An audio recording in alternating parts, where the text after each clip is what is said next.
공주대학교 신종원입니다. 저는 지리학을 연구하고 있고요.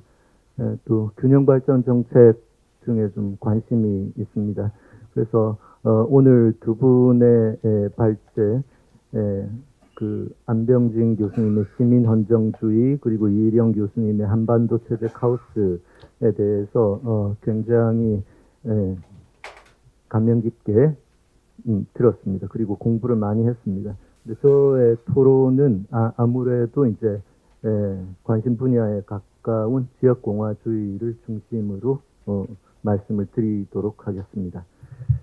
네, 사실은 제가 지역공화주의에 대해서 좀 길게 한 2페이지를 썼는데 이일영 교수님은 좀 짧게 정리를 하셨어요. 근데 제가 알기로 또 다른 논문을 읽어보기도 했고 다른 연구물에서 이미 연구를 많이 하셔서 근데 여기서는 이제 시면의 한계상 짧게 다루어 주신 것 같고요. 보완하는 의미로 제가 약간의 설명을 드리도록 하겠습니다. 사실은 이제 균형 발전과 관련해 지난 20년 동안 상당히 변화가 있었다는 생각이 들고 참여정부에서는 아주 중요한 국가적인 과제 중에 하나로 제기가 됐는데 지금은 이제 점점 그렇지 않은 방향으로 가고 있고 일종의 이제 회의론까지 등장하고 있는 균형 발전의 규범적인 가치에 대해서 동의는 어느 정도 하겠는데 과연 가능한가? 지역 균형 발전 그런 관점도 이전보다 많아진 것 같고요. 이런 배경에서 이제 공화주의의 관점, 지역 문제를 공화주의의 관점에서 한번 생각해 보는 것은 굉장히 의미 있다라고 생각을 합니다. 두 가지 측면에서 한번 말씀을 드리겠는데 먼저 첫 번째는 분권, 그러니까 이일영 교수님 발제에서 성장, 분권, 균형의 삼각축으로 설명을 하고 계십니다. 근데 분권의 과제는 지금까지는 사실은 균형 발전과 분권이 서로 이제 비례하는 관계 아닐까? 지역의 입장에서는 둘 다 좋은 것이니까 그런 관점이 조금 지배적이었던 것 같습니다. 그래서 그 결과가 지난 정부 때도 누구나 동의하는 지역 주도의 균형 발전, 분권형 균형 발전 그런 키워드가 나왔던 것 같고요. 근데 결과적으로는 이게 이제 더 이상 유효성이 이전 같지 않다라는, 오히려 분권을 통해서 지역 격차가 커질 수도 있다.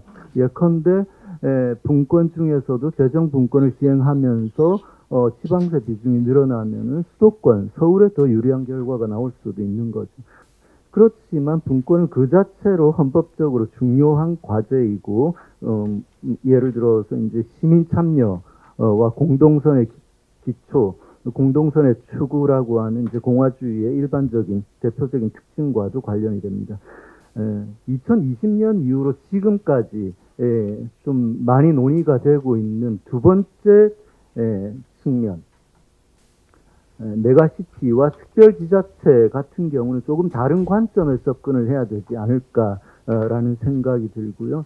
이것은 이제 37페이지 위쪽에 국가 지역 스케일에서 균형의 과제에 집중하는 것은 대한민국을 사회 공간적으로 하나의 정치적 공동체로 유지할 수 있는가라는 문제와 직결됩니다.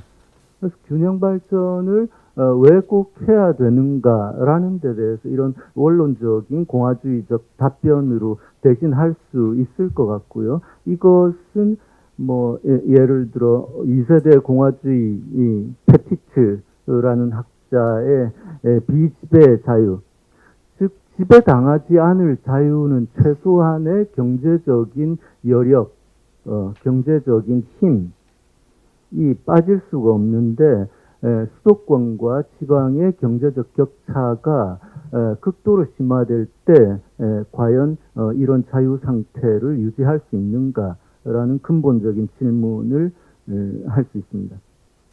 그래서 서울 초집중 현상이 점점 심화될 때 과연 광장의 시민은 얼마나 자유로울 수 있는가, 이 쟁점에 대해서 한 가지 측면, 지리적 이동성의 측면을 고려할 수 있는데, 이것에 대한 설명은 발제에 또 잠깐 나와 있는 것 같습니다. 참고를 하실 수가 있고요.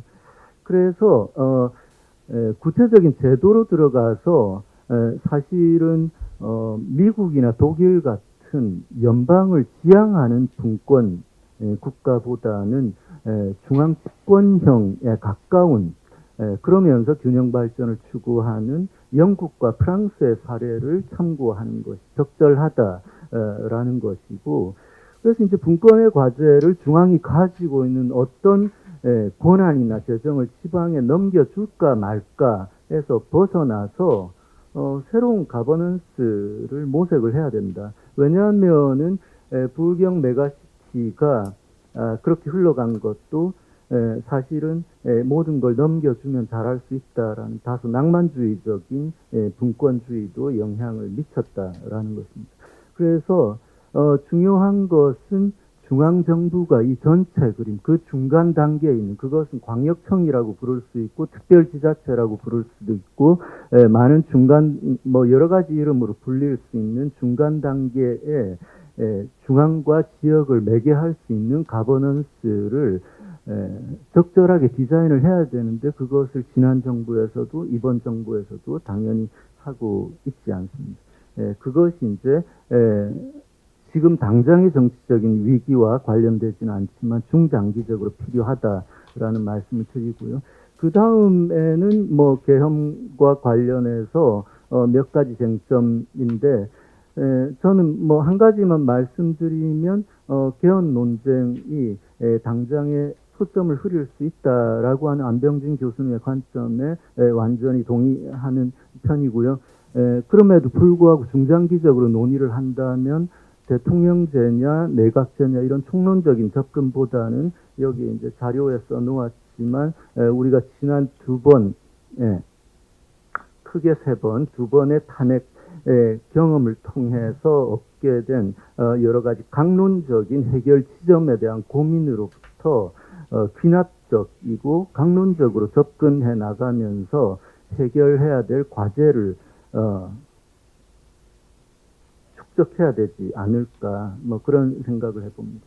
그리고 마지막으로 이제 마지막 페이지에 지금 이제 최근에 1월 달 들어 여론조사가 나오고 있지만 대체로 70대 30 혹은 25에서 30입니다. 계엄에 대해서 계엄이 정당한 통치 행위였다라는 그런 답변도 상당히 많이 나오고 있고, 이것이 헌정주의의 관점에서 보면은 도저히 이해할 수 없는 답변일 수도 있는데, 이게 이제 우리 사회에서 어떤 두 가지 흐름, 앞에서 발제와 토론을 통해서 많이 말씀을 해주셨지만, 사실은 공화주의적 이상은 굉장히 어떻게 보면 멀리 있는데, 공화주의까지 가지 않더라도 아주 소극적인 측면에서의 자유, 공정한 기회에 대한 자유마저도 배제되어 있는 굉장히 희미한 상태로 남아있는 우리 사회의 현실, 새 정부가 바로 해결해야 될 과제라고 생각합니다.